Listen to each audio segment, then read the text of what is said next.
တငယ်ချင်းတွေအားလုံးမင်္ဂလာပါနော်ဒီနေ့ကျွန်တော်ဆွေးနွေးဖို့ကြွေးချေလာတဲ့အကြောင်းချက်ကတော့ကျွန်တော်တို့ဖယားသခင်ကိုယုံကြည်ပြီးပြီဆိုရင်ကျွန်တော်တို့ရဲ့ကယ်တင်ခြင်းတွေကိုဆုံးရှုံးနိုင်သလားဆိုတာကိုကျွန်တော်ဆွေးနွေးချင်တယ်ဒီအကြောင်းအရာနဲ့ပတ်သက်ပြီးတော့လူတိုင်းကစိတ်ထဲမှာမရှင်းမလင်းဖြစ်တာအများကြီးရှိတယ်ကျွန်တော်ကစပေါ့လေဆိုတော့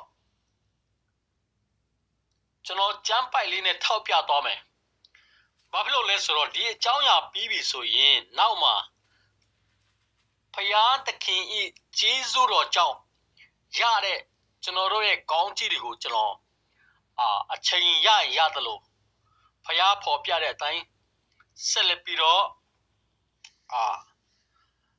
တင်ပြဖို့ကျွန်တော်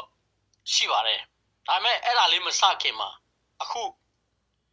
ကဲတင်ချင်းကိုရှုံးနိုင်တဲ့အကြောင်းပထမဦးစွာပေါ့နော်ဖယားသခင်ကိုယုံကြည်တဲ့သားသမီးရောက်ရှိတိုင်းတတိထားဖို့အတွက်ကျမ်းပိုက်လေးတွေဖတ်သွားခြင်းနဲ့ကျမ်းပိုက်လေးနဲ့ရှင်းပြသွားခြင်းနဲ့ဒီကျမ်းပိုက်လေးကတော့သခင်ယေရှုခရစ်ကိုယ်တိုင်ကျွန်တော်ကိုအဲ့ရအခန်းထဲကနေမှလာနိုးပြီးတော့ပြောပြသွားတဲ့ကျမ်းပိုက်လေးဖြစ်တယ်မာသဲအခန်းကြီး24ရှင်မသဲအခန်းကြီး24အငယ်24ထဲမှာအကြောင်းမူကားခရစ်တော်၏အယောင်ကိုဆောင်တော်သူ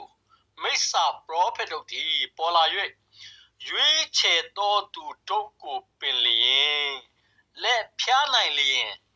လက်ဖြားလောက်အောင်ကြီးစွာသောနမိတ်လက္ခဏာအံ့ဘွယ်သောအမှုတို့ကိုပြုကြလိမ့်မယ်တဲ့ကဲယုံကြည်သူတွေနော်ဒီမှာကျွန်တော်တို့ကိုရွေးချယ်ထားပြီးသားလို့ဖယားသခင်ရဲ့ရွေးကောက်ထားပြီးသားလို့ကိုလက်ဖြားနိုင်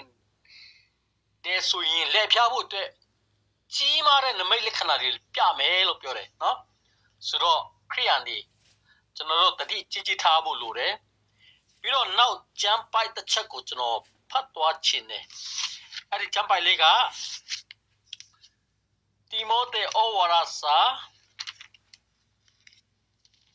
ပထမဆောင်တိမောသေဩဝါဒစာပထမဆောင်အခန်းကြီး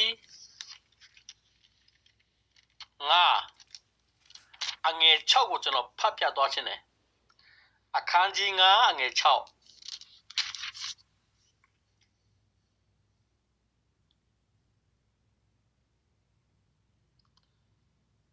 ကာမဂုဏ်စည်းစိမ်၌